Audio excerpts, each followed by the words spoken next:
ओम नमो नारायण। आज की वीडियो में सुनिए कार्तिक मास में सुनी जाने वाली सबसे प्रमुख पंच भीखू की कहानी। पंच भीखू के बारे में मैंने आपको अपने चैनल पर कार्तिक मास के अध्याय 23 में बताया है कि किस प्रकार भीष्म पंचक व्रत रखे जाते हैं और भीष्म पंचक व्रत रखने का क्या महत्व होता है। अगर आप चाहें तो मेरे चैनल पर कार्तिक मास का 23वां अध्याय सुन सकते हैं। उस अध्याय को सुनने के बाद ही आप जानेंगे कि भीष्म पंचक व्रत होते क्या हैं। पंच भीखू व्रत के अनुसार कहा जाता है कि अगर आप अपनी किसी एक प्रिय वस्तु का त्याग कार्तिक के महीने में करते हैं तो उसका कई गुना पुण्य आपको आपके जीवन में मिलता है। अगर आप कार्तिक मास के सभी नियमों का पालन पूरे महीने में ना कर पाए हों या पूरे महीने में अब तक एक भी दिन कार्तिक मास के किसी एक नियम का भी पालन ना कर पाए हो, पूजा ना कर पाए हो, ब्रह्म मुहूर्त में उठकर स्नान करने के साथ ही तुलसी पूजन ना कर पाए हो, तो कार्तिक मास के शुक्ल पक्ष की देवोत्थान एकादशी से लेकर कार्तिक पूर्णिमा के दिन को भीष्म पंचक व्रत के लिए सबसे उत्तम माना गया है। इन्हीं दिनों में आप चाहें तो पूरे विधि विधान से कार्तिक मास की पूजा कर सकते हैं। अगर आप पूजा ना कर पाए, उपवास ना रख पाए इन 5 दिनों का, तो कोई बात नहीं, आप अपने मन को शुद्ध और शांत रखते हुए पंच भीखू की कहानी हर दिन नियम से कार्तिक पूर्णिमा तक अवश्य सुने। अब मैं आपको सुनाने वाली हूँ पंच भीखू की कहानी। कथा प्रारंभ करने से पहले आप सभी से अनुरोध है, कमेंट बॉक्स में कार्तिक भगवान की जय जरूर लिखिएगा। किसी गांव में एक साहूकार रहता था और उसका एक बेटा और बहू भी उसके साथ ही रहते थे। बहू कार्तिक महीने में रोज सवेरे उठकर गंगा स्नान के लिए जाया करती। सुबह जल्दी जल्दी जाते समय वो किसी भी पराये पुरुष का मुंह नहीं देखती थी। एक राजा का बेटा भी सुबह सवेरे उठकर गंगा जी में स्नान करने के लिए जाया करता था। वो हैरान होता कि मैं इतनी जल्दी उठ जाता हूँ स्नान के लिए, लेकिन कोई और भी है जो मुझसे भी जल्दी उठकर नहा लेता है। कार्तिक माह के 5 दिन बचे थे कि एक दिन साहूकार की बहू तो स्नान करके वापस जा रही थी और उस समय राजा का बेटा स्नान के लिए आ रहा था। आवाज सुनकर बहू जल्दी जल्दी जाने लगी, लेकिन जल्दबाजी में उसकी माला मोजड़ी छूट गई। राजा के बेटे ने उसकी माला मोजड़ी उठा ली और सोचने लगा कि जिस स्त्री की यह माला मोजड़ी इतनी सुंदर है, वो स्त्री खुद कितनी सुंदर होगी। अब उसने पूरे गांव में मुनादी करवा दी कि जिसकी यह माला मोजड़ी है वो 5 रात मेरे पास आएगी। साहूकार के बेटे की बहू ने कहलवा दिया कि मैं 5 रात आऊंगी, लेकिन किसी को साख भरने के लिए बैठा देना। अब राजा के बेटे ने एक तोते को पिंजरे में बंद कर गंगा जी किनारे पेड़ पर टंगवा दिया। अब बहू सुबह के समय आई, पहली पैड़ी पर पैर रखा और कहने लगी, हे कार्तिक के राई दामोदर, 5 पांडु, 6 नारायण, भीखम राजा, उस पापी को नींद आ जाए। राजा के बेटे को ऐसा कहने के साथ ही नींद आ गई। अब बहू नहा धोकर चलने लगी तो पिंजड़े में टंगे तोते से कहने लगी, सुवा सुवा तेरे गल डालूंगी हीरा, मेरी साख भरियो वीरा। सुवा बोला, कोई वीर भी साख भरता है क्या? फिर बहू कहने लगी, सुवा सुवा सुबह तेरे पग खा लूंगी, नेवर साख भरियो मेरे देवर। अब सुवा ने यानी कि तोते ने कहा, ठीक है भाभी, मैं तेरी साख रख लूंगा।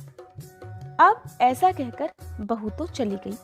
राजा का बेटा हड़बड़ाकर उठा और उसने तोते से पूछा, सुवा सुवा वो आई थी क्या? कैसी थी? तब सुवा कहने लगा, आभा की सी बिजली, होली की सी झल, केला की सी कामनी और गुलाब का सा था रंग। अब अगले दिन राजा के बेटे ने सोचा कि आज तो मैं अपनी अंगुली में चीरा लगा लूंगा ताकि मुझे नींद ही ना आ पाए और इस प्रकार मैं उस सुंदर युवती को भी देख लूंगा। अगले दिन राजकुमार अपनी अंगुली चीरकर लेट गया और फिर वो आ गई। भगवान से उसी तरह प्रार्थना करने लगी और फिर उसके ऐसा कहते ही राजकुमार को फिर से नींद आ गई। अब बहू जो थी वो स्नान करके फिर से अपने घर वापस चली गई। सुबह राजकुमार ने तोते से फिर से पूछा। तोते ने फिर से सारी बात दोहरा दी जो एक दिन पहले कही थी। अब राजकुमार कहने लगा कि मैं आज रात को अपनी आंखों में मिर्ची डालकर बैठूंगा और इस प्रकार रात में ही वो मिर्ची डालकर बैठ गया। अब बहू फिर से आई, प्रार्थना की, जिससे उसे फिर से नींद आ गई। अब राजकुमार ने तोते से बहू के आने की बात पूछी और तोते ने फिर से बात बता दी। राजकुमार अब फिर सोचने लगा कि आज तो मैं बिना बिस्तर के ही बैठूंगा और देखता हूँ कि मुझे नींद कैसे आती है। इस तरह से राजकुमार रात को बिना बिस्तर के ही बैठ गया। अब बहू जब गंगा स्नान करने के लिए आई तो उसने अपने भगवान से फिर से प्रार्थना की। प्रार्थना करते ही राजकुमार को फिर से नींद आ गई और जब बहू गंगा स्नान करके जाने लगी तो आंख बंद करके चली गई। राजकुमार जब उठा तो वो वहां से जा चुकी थी। अब राजकुमार ने तोते से पूछा। तोते ने फिर से सारी बात कह दी। अब राजकुमार बहुत सोच में पड़ गया और सोचने लगा कि आज तो मैं अंगीठी जलाकर बैठूंगा और जिससे मुझे नींद ही नहीं आएगी। फिर रात को वो अंगीठी जलाकर बैठ गया।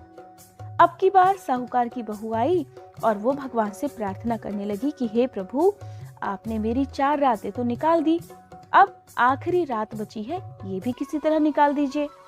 भगवान जी ने उसकी बात की लाज रख ली और राजकुमार को फिर से नींद आ गई। जब बहू स्नान करके जाने लगी तो तोते से कहने लगी कि इस पापी को कह देना कि 5 रातें पूरी हो चुकी हैं और वो अपनी शर्त के अनुसार मोतियों की माला मेरे घर भिजवा दे। इस प्रकार सुबह राजकुमार की आंख खुली तो उसने तोते से पूछा कि सुबह सुबह क्या वो आई थी? तो तोते ने कहा, हाँ जी, वो आई थी और उसने अपनी माला मंगवाई है। ये सुनकर राजकुमार जो था सोचने लगा कि वो तो सच्ची थी, तभी तो भगवान ने उसका सत रख लिया। और ऐसा करने के कुछ समय बाद ही राजकुमार को कोढ़ हो गया। राजा ने ब्राह्मण को बुलाकर पूछा कि मेरे बेटे का शरीर क्यों जल रहा है। तब ब्राह्मण ने राजकुमार की सारी करतूत राजा को बता दी और कहा कि इसने देखे किस तरह से साहूकार की बहू को परेशान करने का प्रयत्न किया था। तब ब्राह्मण ने कहा कि इसने पतिव्रता स्त्री पर बुरी नजर डाली थी, इसीलिए ये कोढ़ रोग से पीड़ित हो गया है। राजा ने ब्राह्मण से पूछा, हे महाराज, इसके ठीक होने का क्या कोई उपाय बता सकते हैं? तब ब्राह्मण ने कहा कि ये उस साहूकार की बहू को अपनी अगर धर्म बहन बना ले और रोज उसके नहाए हुए जल से ये स्नान करे, तभी ये ठीक हो सकता है। अब राजा साहूकार की बहू की माला लेकर साहूकार के घर पहुंच गया और कहने लगा, ये माला आपकी बहू की है, इसे रख लीजिए और आपकी बहू के नहाए हुए जल से मेरे बेटे को नहलवा दीजिए। साहूकार कहने लगा कि मेरी बहू तो किसी पराये पुरुष का मुंह तक नहीं देखती, वो अपना नहाए का पानी कैसे दे सकती है? किसी प्रकार राजा ने उससे विनती की। तब साहूकार ने राजा को एक उपाय बताते हुए कहा कि आप अपने पुत्र को नाली पर बिठा दीजिए। जब मेरी बहू ऊपर नहाएगी तब नीचे इस नाली के पानी से आपका पुत्र भी नहा लेगा। अब राजकुमार ने ठीक ऐसा ही किया और कुछ समय बाद उसका शरीर चंदन की तरह हो गया। हे पंच भिखु देवता, जैसे आपने साहूकार की पुत्र वधू का सत रखा, वैसे ही सभी का रखना। इस कथा को कहते सुनते और हुंकारा भरते सभी लोगों का मान रखना। ये थी कार्तिक मास के अंतिम 5 दिनों में सुनी जाने वाली सबसे प्रमुख और सबसे प्रचलित कथा। उम्मीद करती हूँ आज की ये वीडियो आपको अच्छी लगी होगी। वीडियो अगर अच्छी लगी हो तो कार्तिक मास के शुक्ल पक्ष की एकादशी से लेकर कार्तिक पूर्णिमा तक आप हर दिन इस कथा को जरूर सुनिएगा।